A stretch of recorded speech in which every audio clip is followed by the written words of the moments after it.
Hi, I'm Vince Molinari, and welcome to the Nest Summit, part of Climate Week New York City. I am thrilled to have a guest here with me today who's a dear friend of over 30 years, Mitch Chait, the founder and CEO of Greenfence. Mitch, hey, Vince. Welcome and thanks for joining today. Oh, it's my pleasure, Vince, always. Well, you've got an amazing background, Mitch. Since I've known you, you've always been thinking outside of the box, innovating, disrupting, whether that's agriculture, the seafood industry, technology, and I've lost track of how many patents you have to your name, as you've been such a forward thinker of how do you solve for problems, particularly problems that face humanity when we talk about fairness, when we talk about hunger, when we talk about level setting our planet for the benefit of everyone. So I'd love to have this conversation, particularly since I know you're always thinking outside of the box and ahead of the game in many steps. So what a fitting title when we talk about an honest conversation about climate, and Climate Week New York City 2020, the perfect backdrop to jump into that. So why don't you start us off, Mitch? Sure. Well, again, Vince, thank you for always thinking of me and inviting me onto these very interesting platforms that you put together. Eventually, it will really pay off. Getting the message out is number one. So, when we think of climate change, what are we actually thinking about? Is it saving the planet? Well, let's not flatter ourselves. The planet's been through worse. It will survive. We should think more about the survival of humanity. How not to become one of those species in the rainforests that have been extinct. And so when I think of climate change, I think of it as it's nature's way of saying, quit or pay rent. Stop doing what you're doing to our planet. It's not good. And so it's a wake-up call. It's a wake-up call for humanity. It's about survivability. And the interesting thing about this, the solutions are not complicated, but action is required. And because let's just stop there for a second, because this is where I need your help. Part of demystifying this whole problem, it is so complicated on many levels on the surface, and yet competing interests, maybe from intentionality, continuing to make it more complicated so it's misunderstood. So when you say it's simple, let's go right to the heart of it. Give me why it's so factual. And cut through the noise. Give us the signal. Sure. Well, let's take it from this perspective. We've been told that by 2048, the oceans are going to be depleted of fish. And the fishing industry is going to be impacted, but so will people. People will not have the fish to eat that they normally eat. Let's talk about the rainforest. The rainforest, based on what scientists are telling us, will be gone by 2100, the year 2100. That's 80 years from now. No more rainforest. So we say to ourselves, well, how does that really impact us? Well, think about the lungs of our planet. Think about the biodiversity. Think about all the species that live and die based on the ecosystem that the rainforests provide us. It's serious. So then we say, well, why are we clearing our forest? Why is there this much deforestation? At the rate of deforestation today, as I said, in 80 years, there isn't any. So then we think about commerce. We think about money. What is in it for someone in some industry to continue doing what they're doing to the forests? Now, we know that their industry is going to be out of forest anyway by 2048. So why postpone the inevitable? Why don't we now take the steps we need to start putting back forests, to stop immediately deforestation? Or let's say it more practically. Over the next 5 years, we're going to stop depleting forests by 20% per year. And we're going to give back. We're going to start planting trees, like many countries do now, but we're going to start putting back. and we're going to assure the survival of biodiversity, and we're going to assure the ability of the planet to continue to gain the benefits from having a forest in the first place. So what gives there? Well, let's talk about that for a moment. And the same thing with the fishing industry, as I just mentioned. Why would we deplete the ocean of our fish, and how is that going to impact the fishing industry, and what can we do now? So let's talk about deforestation. One of the biggest reasons for deforestation is livestock production. But when we think about livestock production, we think of this big business which feeds many people. Well, it's true, it does feed many people, but there are some things we should know. And let me preface by saying, I'm not promoting plant-based diets. I'm not promoting meat-based diets. I'm not promoting anything. I'm just sharing with you information that's factual. And then we could weigh the risk and the reward of what happens based on the solutions we have immediately available to us. And so when we think about livestock production, here's some interesting facts that have been provided by scientists, and you could look up these facts very easily on your own. So 82% of the world's agriculture is produced to feed livestock production. Wow. But only 18% of our calories come from livestock. Now think about that. We are producing 82% of the world's agriculture to feed animals that only provide 18% of our calories. Now that doesn't seem so bad on its own, except for we continue to clear forests to make room for a growing population. And one of the biggest contributors to clearing forests is livestock. But it's not just that. When we think about the amount of water and the amount of resources that go into producing livestock, think of a hamburger. A hamburger is about 3,000 liters of water to produce a single hamburger. Bun, cheese, lettuce, tomatoes, about 600 gallons of water just for a 4-ounce patty. Do we know that? Do we know how we're contributing to depletion of our water through livestock production? No. Think about all of this land being cleared for livestock, but what do you do with the runoff? What do you do with the rivers that feed these farms? They're drying up. The more that you cut down of the forest, the less rain, the more intemperate weathers, the more volatility in our climate system. And so we think about that. For 18% of the calories, we're doing this to ourselves. And so what can we do better? Well, for one thing, we could stop. We could limit the amount of livestock production now, and we can convert some of these farms to more viable ecosystems in creating food. The amount of agriculture that's used in livestock production would amount to meals every day for 25 billion people. Today, wait a second, Mitch. You have to go back to that for me for a second. So you're saying the amount of food that's created or feed for livestock would amount to food for 25 billion people? Do I have that right?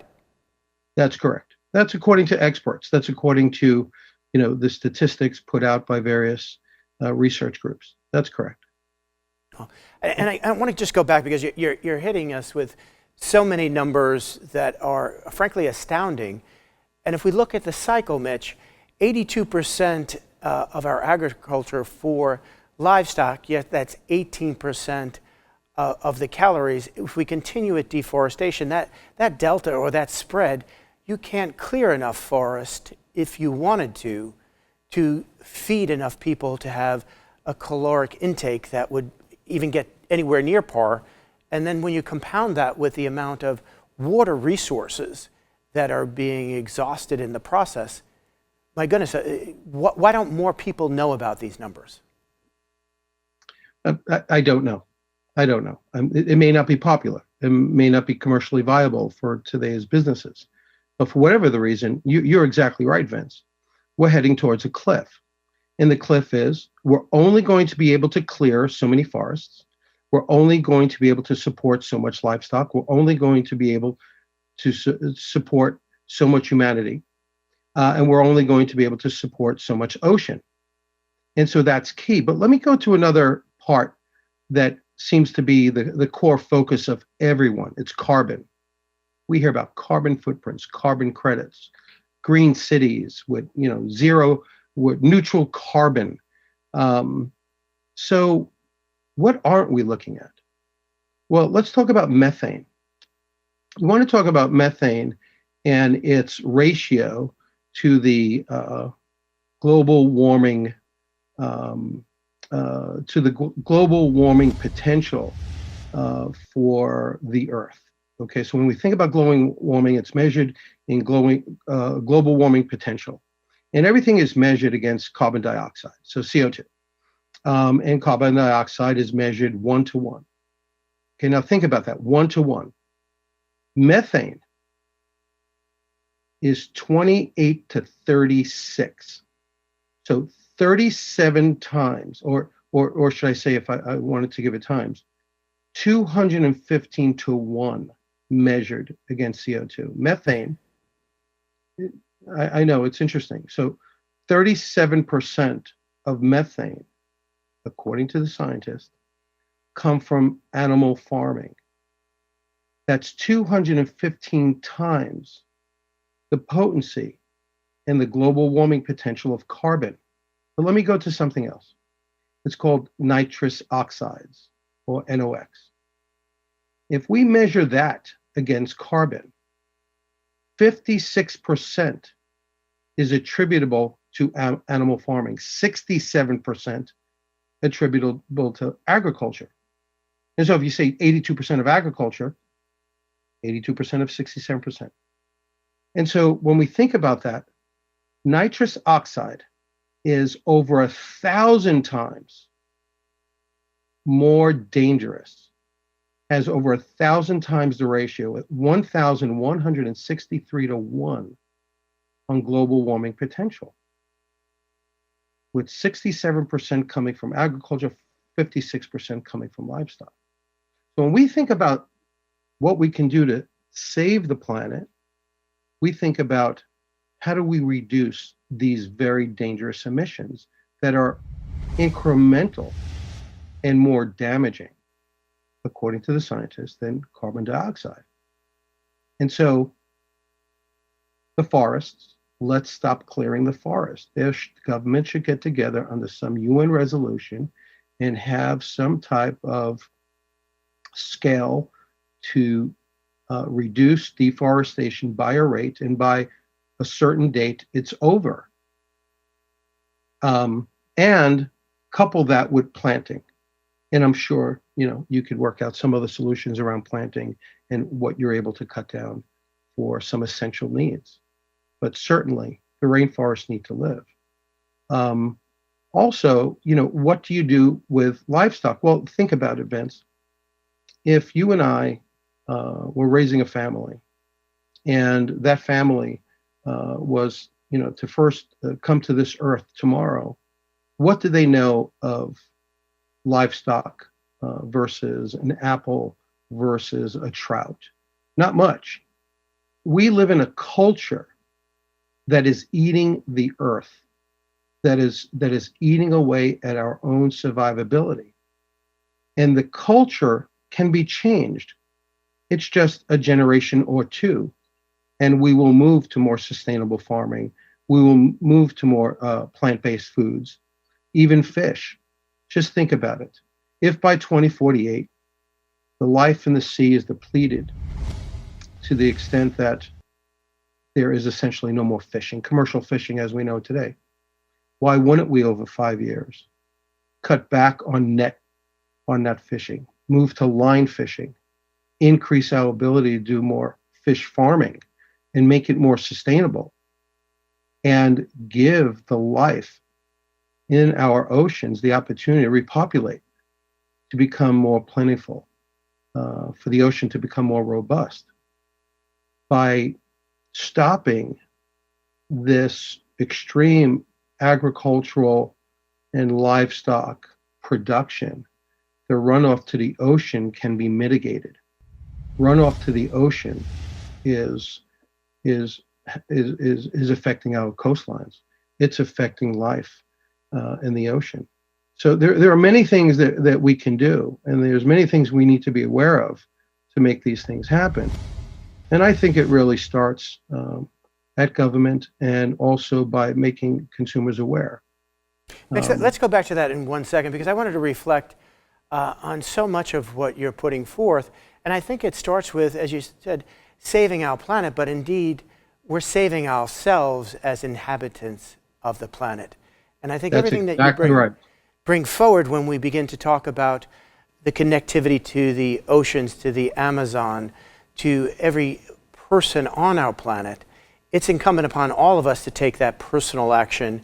And part of this actionable knowledge, this education and awareness that you're putting forward, because when you're faced with the sheer numbers and our short-term, perhaps, focus on profits, we're really compromising the longevity of our planet and our healthiness. So it is perhaps time for that reset, that pause, that change of behavior. So when you talk about that, some of the things that you're doing at Greenfence as part of awareness, when you're utilizing some of the most innovative technologies to bear to take quantum leaps for humanity, can you share with some of the things that you're doing around supply chain, sourcing of healthy products, food safety, that speak to the health of our ecosystem? Yeah, sure. It's important that whether it's industry or communities, when we make purchase decisions, we understand the impact of that purchase decision. Without getting too deep into any business, how do you get the truth of that impact into the minds of those buying, whether it's governments or whether it's communities, people. And it's very important. So one of the things that we're doing at Greenfence is building a new platform for trading that is based on the impact of the behavior and the consumption of resources on the planet that are all very critical for our survival. And you said it, Vince, this is not about saving the planet.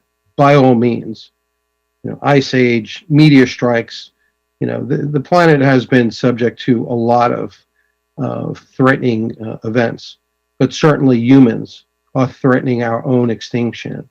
And the only way that we're going to get by this is if the community, the people, realize, this is how I need to live in order to contribute back to our planet, so every generation after me can live at least as good as I'm living today. And it's unfathomable that we have any malnutrition today. With the technology we have, with the amount of agriculture we grow, there shouldn't be anyone on the planet that wants for 3 square meals a day, or at least not to fall into the category of malnutrition. And so we at Greenfence are focused on these things. We're focused on the less fortunate.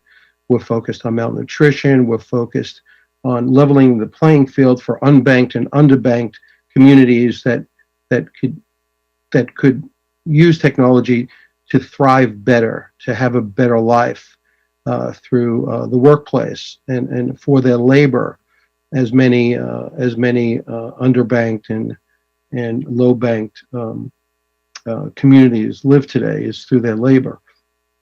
And so at Greenfence, we're focusing on the important information. When you think about industry saying we will be fully transparent by this year, really? What does that mean?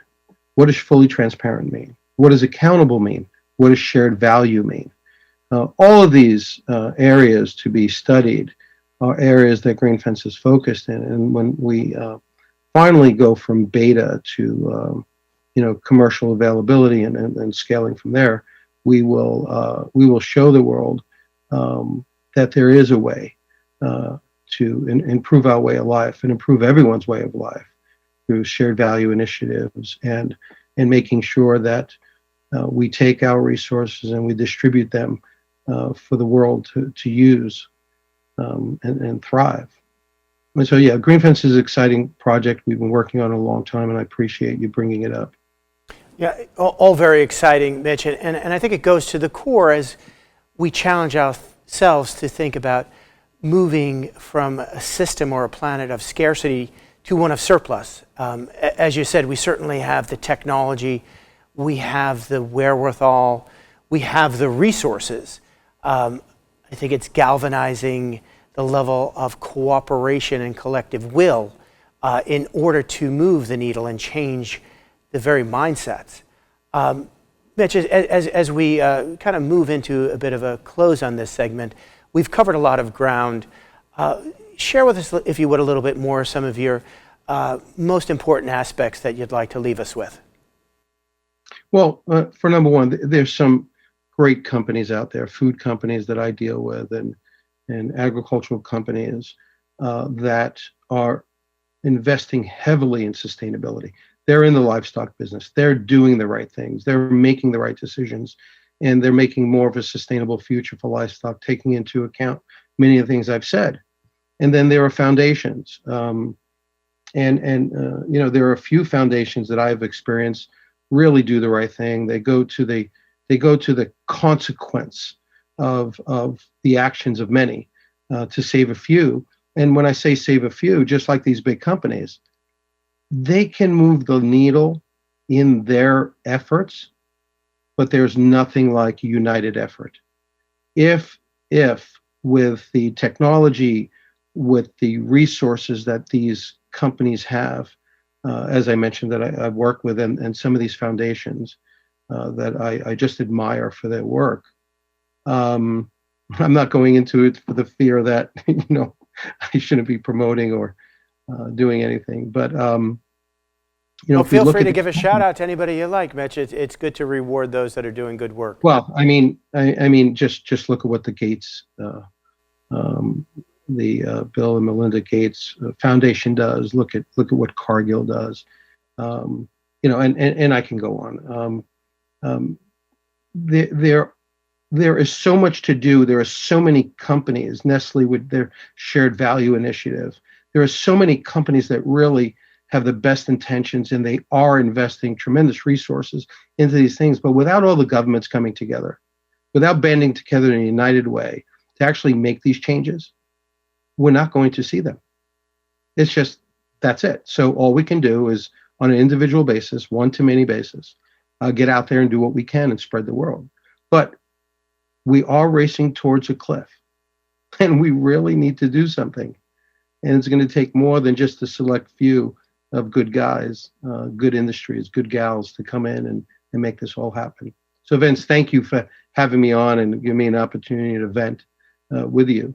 No, Mitch, as always, I fully appreciate the straight talk, distilling it down and these levels of statistics that we don't hear. And it really reminds me so much of some of the conversation with Alexandre Cousteau, who looks at things and says, we're so much better than conservation.